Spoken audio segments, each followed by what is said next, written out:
नमस्कार भक्तों, आप सभी का स्वागत है जीवन अमृत परिवार में, जहां हम लेकर आते हैं भक्ति, आस्था और जीवन को बदल देने वाली दिव्य कथाएं।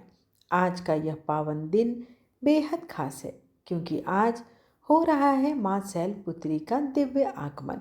नवरात्रि का पहला दिन शक्ति, साहस और नए आरंभ का प्रतीक है।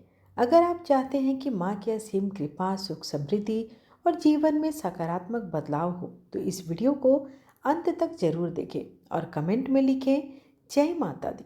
आप सभी को मां शैलपुत्री के पावन आगमन की हार्दिक शुभकामनाएं।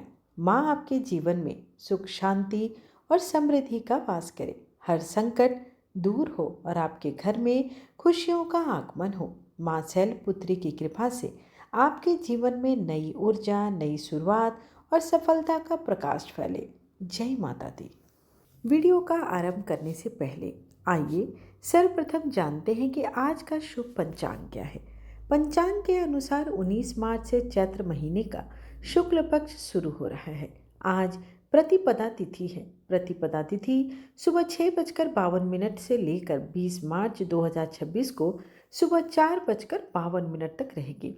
प्रतिपदा तिथि के दिन कुछ विशेष योग बन रहे हैं, जैसे शुक्ल योग सुबह से 1:17 तक, ब्रह्म योग 1:17 के बाद होगा। स्वार्थ सिद्धि योग 20 मार्च को सुबह 4:05 से 6:25 तक रहने वाला है। आइए जानते हैं कि 19 मार्च 2026 दिन गुरुवार के दिन का शुभ पंचांग क्या है। सूर्योदय सुबह 6:35, सूर्यास्त शाम 6:33। ब्रह्म मुहूर्त समय रहेगा सुबह 4:58 से 5:46 तक। प्रातःकाल पूजा मुहूर्त सुबह 5:15 से 6:26 तक। साथ ही राहु काल का समय रहेगा दोपहर 1:30 से लेकर 3 बजे तक। करेंगे कि 19 मार्च को कलश स्थापना और अमावस्या के स्नान दान का शुभ मुहूर्त क्या रहने वाला है। कलश स्थापना का शुभ मुहूर्त सुबह 6:54 से 7:43 है।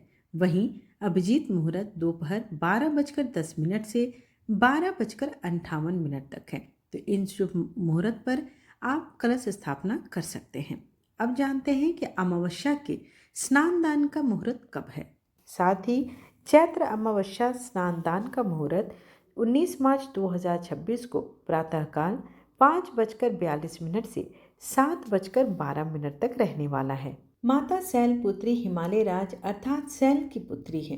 शैल की पुत्री होने के कारण इन्हें शैलपुत्री नाम से संबोधित किया जाता है। इनका वाहन वृषभ अर्थात बैल है और माँ अपने दाहिने हाथ में त्रिशूल और बाएं हाथ में कमल का पुष्प धारण करती है। इनके मस्तक पर अर्धचंद्र सुशोभित है, इसलिए माँ शैलपुत्री की पूजा में चंद्र देवता की भी पूजा करने का विधि विधान है। और इस दिन चंद्र देवता के अस्त होने से पहले शाम के समय चंद्र देवता की पूजा करने से सभी शुभ फलों की प्राप्ति हो जाती है। नवरात्रि के पहले दिन घट स्थापना के साथ ही माता शैलपुत्री की भी पूजा करनी चाहिए। प्रातःकाल स्नान करने के बाद शुद्ध वस्त्र धारण करके घर के मंदिर या फिर कलश स्थान जहाँ अपने कलश की स्थापना की है उस जगह पर बैठकर सबसे पहले संकल्प लिया जाता है। संकल्प लेते समय अपने दाहिने हाथ में थोड़ा सा जल लेकर इस प्रकार कहिए। आपको अपना नाम, अपने कुल, अपने गोत्र का नाम लेकर इस प्रकार कहना है कि मैं शुद्ध मन, वाणी और कर्म से माँ शैलपुत्री की पूजा कर उनके आशीर्वाद की कामना करता हूँ या करती हूँ।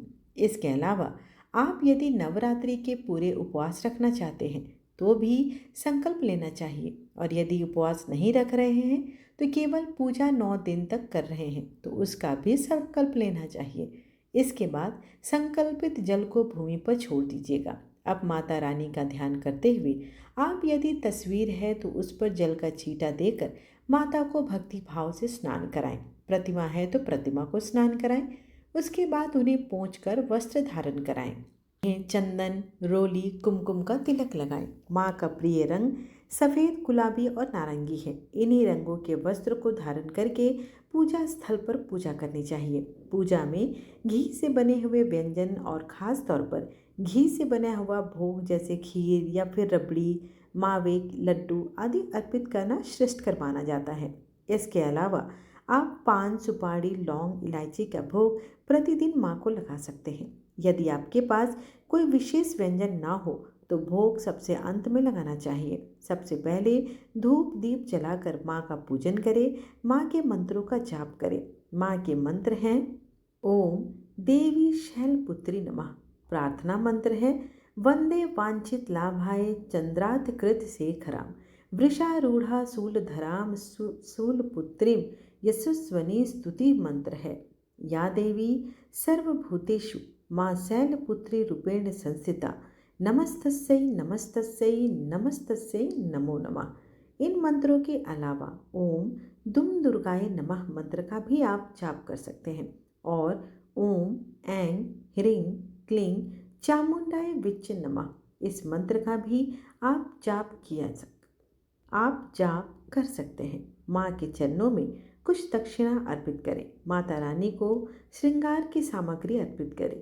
प्रत्येक दिन श्रृंगार की कोई एक सामग्री अवश्य अर्पित करनी चाहिए। लाल चुनरी माँ को चढ़ाएं। यदि आप श्री दुर्गा सप्तशती का पाठ पूरे दिन 9 दिन करना चाहते हैं तो पहले दिन से पाठ आरंभ करें। पहले दिन अर्गला कीलक स्तोत्र का पाठ करने के साथ ही शापोद्धार मंत्र का जाप किया जाता है। फिर दुर्गा सप्तशती का पहला अध्याय पहले दिन पढ़ना चाहिए। इसके बाद कथा का श्रवण करें या आप खुद से भी पाठ करें। देवी भागवत पुराण का कोई उत्तम महात्मा पढ़ सकते हैं या किसी श्लोक का जाप कर सकते हैं।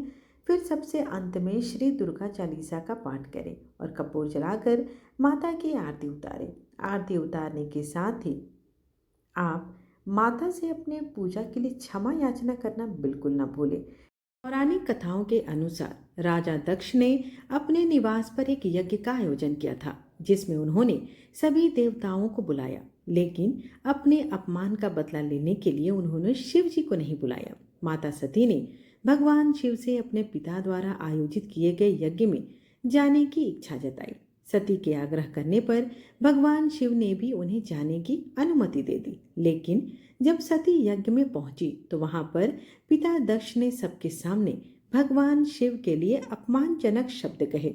अपने पिता की बातें सुनकर माँ सती बेहद निराश हुई और उन्होंने यज्ञ की वेदी में कूदकर अपने प्राण त्याग दिए। जिसके बाद माँ सती अगले जन्म में माँ शैलराज हिमालय के घर में जन्मी और वह शैलपुत्री कहलाई।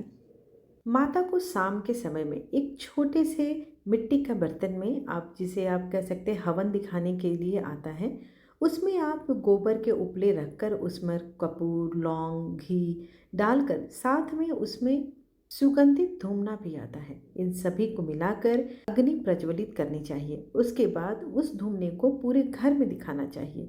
इससे भी नकारात्मक ऊर्जा चली जाती है।